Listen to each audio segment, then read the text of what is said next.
Welcome back to ABC News Live. First, we are celebrating Black History Month by honoring the legacy between Black Americans and cowboy culture. The Connecticut group Ebony Horsewomen Incorporated is educating kids about that often overlooked part of history, while also training the next generation of Black equestrians. And now the group's founder has opened the Mary Fields Horse and Heritage Museum in Hartford. And Ebony Horsewomen Inc. founder Patricia E. Kelly is here with more on that. Hi, Patricia. Happy Black History Month to you, and thanks so much for coming on.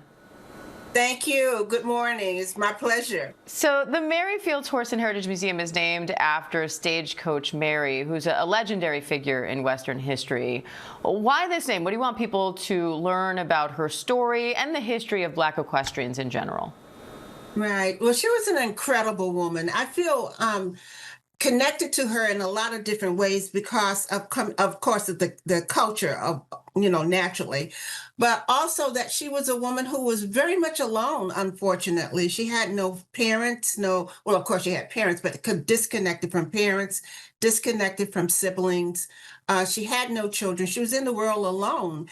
But yet she did incredible things. As you know, that she was hired by the U.S. Postal Service to deliver mail in Montana, something that the men couldn't do, which was quite amazing. So she was a woman not to be forgotten. So we're so happy that we were able to bring this museum about in her honor. And not only that, the Cowgirl Hall of Fame Museum and Hall of Fame in Fort Worth, Texas, also inducted her into their museum. I know you also started the only magazine to celebrate Black equestrians, and the Black Boots Awards. Why is this topic so important to you? Why do you think people need to know about this history? Because it's American history, number one. I think one of the greatest icons of America is the cowboy, which originally started with the Black horsemen who herd cattle. That term was created, unfortunately, it was a derogatory term, but it was to establish the difference between the white herdsmen and the Black ones. So they were called cowboys instead of cattlemen, cattle hands, cattle pokes.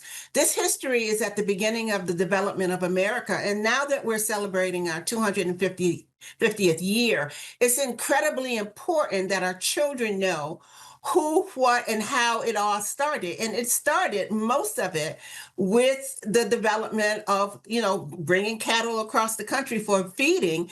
But it was done by mostly Black equestrians, Black cowboys, as it was. And so coming forward, the Black equestrian is found in every discipline of equestrianism, and that needs to be celebrated, needs to be known, needs to be taught, needs to be celebrated, not just in Black History Month, but because it's American history, it needs to be taught all the time. You say this also transfers to life skills. How? Oh, very much so. So I always say that horses make humans more humans.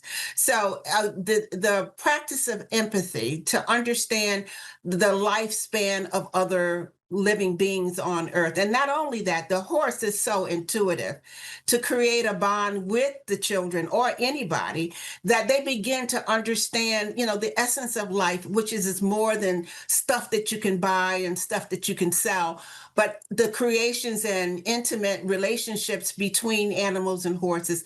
It also gives the children a lot of information about equine science, which helps them to develop their careers in the future, to see what kind of careers normally not thought of that could be very, very open to them and something that could be very rewarding as well. So it goes from the healing and the empathy, but also the knowledge of that can help develop careers in the future.